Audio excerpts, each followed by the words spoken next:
Hello everyone and welcome back to my YouTube channel. Today I'm going to be doing a non-spoiler review for Shazam, the new Warner Brothers DC movie that comes out in 2 weeks, which is why my review won't have spoilers because 90% of you will not have seen it yet.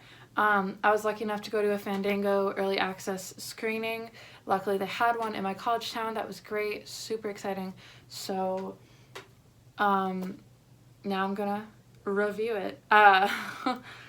Before I start, I would just like to go back in time to the beginning of 2019 when I made a video talking about my most anticipated movies of 2019.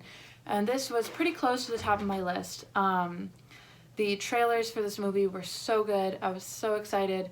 I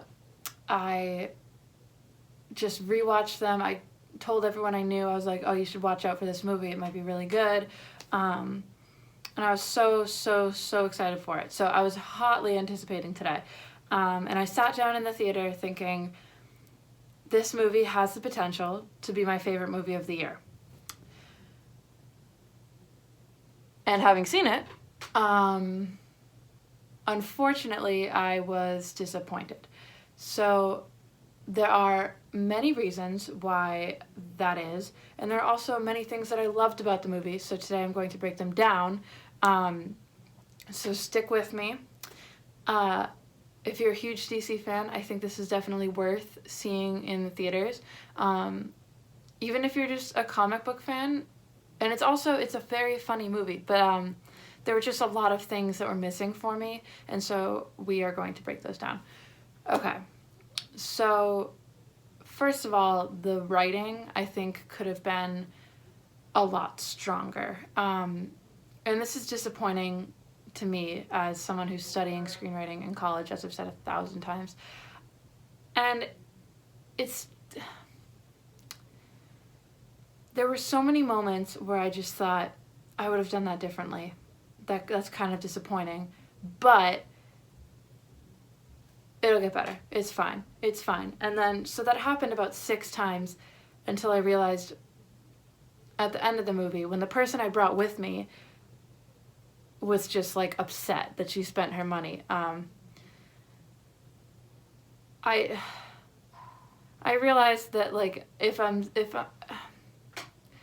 I just don't agree with a lot of the writing choices that were made, and I think in many degrees the writing was sloppy. It was going all over the place. When I watch a movie, and this is so bad, but like I kind of do it as a way to train myself, like education-wise. I try to identify the inciting incident, like the 3-act structure, and I do that within fight scenes as well. And it just felt non-climactic. And when there was a climax, it was like very long, and I would have cut it at a certain point, and I don't know, it was just, there were many moments where I just disagreed with the path the movie took, and I think it could have been a lot stronger had it gone in a different direction. That being said, the comedy was hilarious, loved the comedy. The action looked really cool, like the effects were great, and it was actually like kind of scary. Like there were some jump scares that like genuinely caught me off guard, and like I like sprung back. So that was, I did not expect that. But so those were all really good. Zachary Levi was really funny. Jack Dylan Grazer was really funny. And there were a lot of moments in the film where it was just so heartfelt and so beautiful. But there were also supposed to be key like emotional moments in the film, and I could see them swinging and taking their aim, but like it didn't hit me. It did not impact me at all, and I'm a very emotional person. And there are moments in the film that are designed to be the low point, to be the lowest of low, you like tearjerker moments, you know, like as all movies have, and they just did not hit me at all. And maybe part of it was the acting, maybe part of it was the directing. I'm sure the score definitely had something to do with it in many of these instances. Because the score did not jump out to me all that much. I've only seen the movie once. I'll have to see it again to be more accurate. But I can think of one instance where I think a powerful score would have just changed the whole thing. And I really, really wanted that emotional beat, and many of them too, because if you think about Billy Batson's backstory, it is really, it's very sad. I mean, it's just like gut-wrenchingly sad, and I think they could have sold it more, and part of that is the writing, part of it is the acting, and part of it is the directing and the score. And so just the things did not come together perfectly in the way that they should have for it to be as emotional and as powerful as it should have been. So that was just disappointing to me, because those are the moments, actually those are always some of my favorite moments in every movie that I watch, and so I was disappointed there. As far as the acting, I think, so I've only seen Jack Dylan Grazer in It, Chapter 1 before this. He is amazing, very likable, very funny. There were some moments, though, where I wish I could have seen, and this was not him, this was all in the directing, where I wish I could have felt his emotion a little bit more. But that was not, I don't think that was his fault. Zachary Levi did a really good job, but when I watched him, I did not see Asher Angel's Billy. There was only one moment where I saw a comparison, like where they seemed like they were even relatively the same person. So that was, yeah. And then Asher Angel, who I know from Andy Mack, which is a show on Disney Channel, that I recently discovered. I'm so torn about this, because in some moments I'm like, wow, this kid's a good actor. And then in other moments I'm like, that is not how any normal human would respond to a situation like that. And the only explanation I have is the acting not being there. So I don't know where, what is going on, and I can't talk about any of these things specifically in my non-spoiler review, but it's just, there were a lot of moments where, and a lot of it has to do with the likeness of Asher Angel's Billy Batson and Zachary Levi's Shazam, and they were just not, they just did not seem like the same person. And then as soon as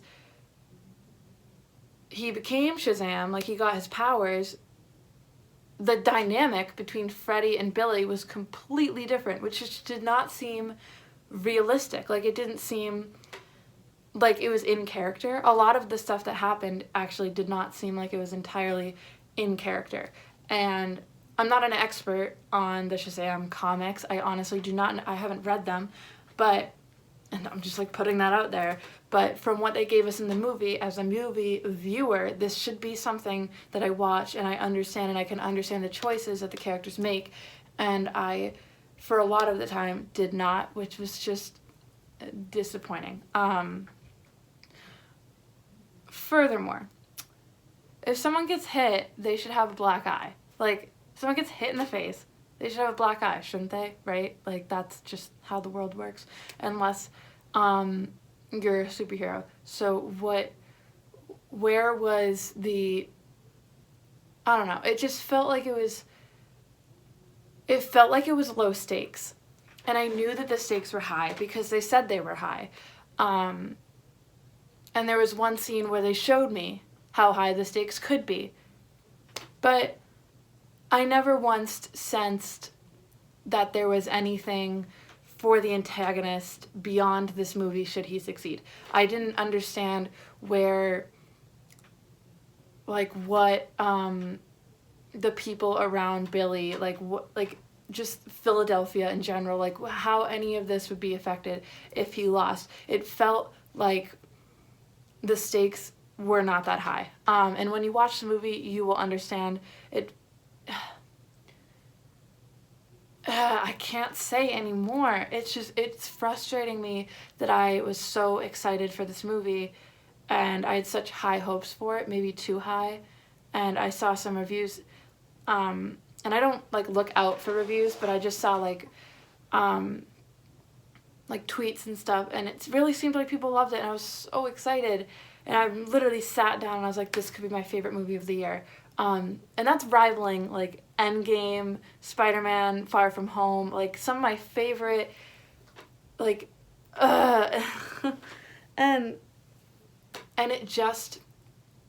it wasn't powerful enough emotionally. It just wasn't there, and it makes me so sad.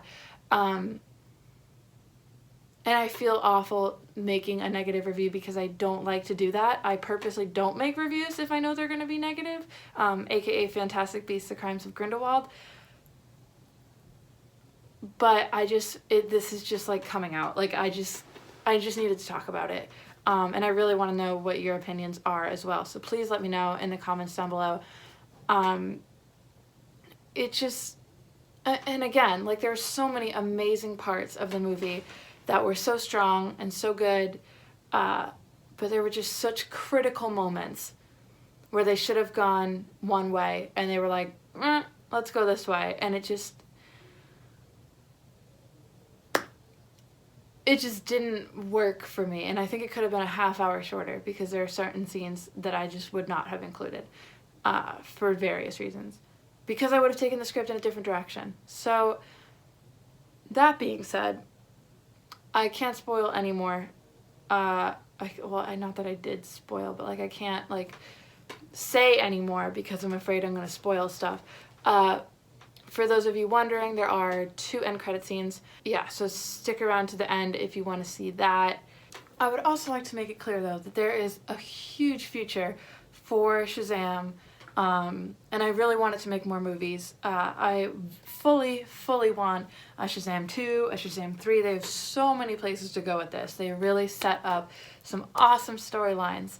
And there's a lot of positive in this movie that they can take forward and go with.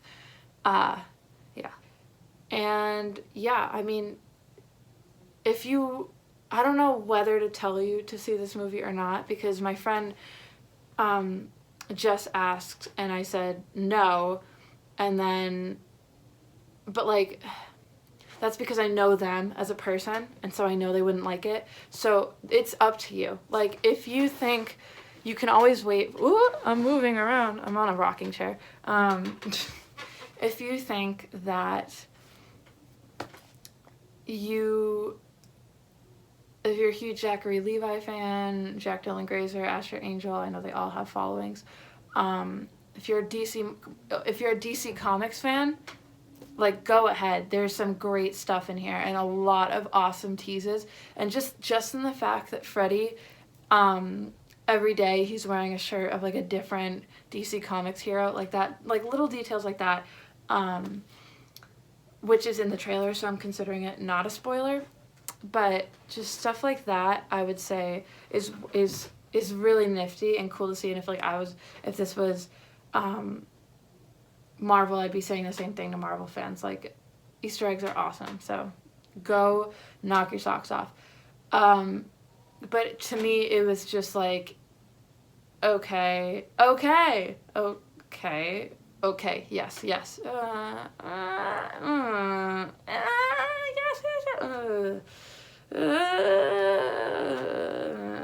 That is like that's it. I'm just disappointed. But that's also my biased opinion, because there are things that I wanted for the movie and that I think would have been better for it, but I'm sure some people, and I know some people have seen this and they're like, it's perfect, I loved it. So it depends. But I would have changed many things throughout Act 1, Act 2, and I would have changed the ending. So that's just how I would have done it. And I will go over that more in my spoiler review. So subscribe if you want to see that. Give this video a thumbs up if it was helpful at all. And again, let me know in the comments down below what your thoughts are on all of this. And I don't know, it's a shame because for my first early screening, I was so excited to like give like this awesome review, and I